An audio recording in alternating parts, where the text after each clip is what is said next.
আসসালামু আলাইকুম। আজ আমি সিদ্ধ করে মুরগির মাংস কষা রেসিপি করেছি। কিভাবে করেছি চলুন দেখে আসি।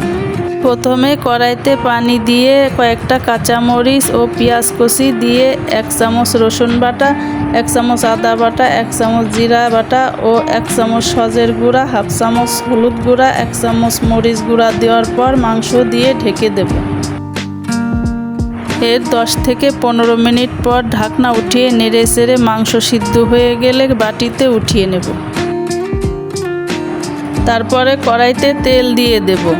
তেল গরম হলে পেঁয়াজ দিয়ে কিছুক্ষণ নাড়িয়ে নেব।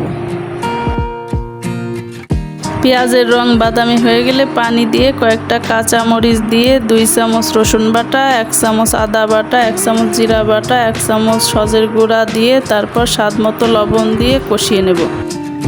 মশলা কষানো হয়ে গেলে সিদ্ধ করা মাংস দিয়ে ভালোভাবে নাড়িয়ে চাড়িয়ে কষিয়ে নেব।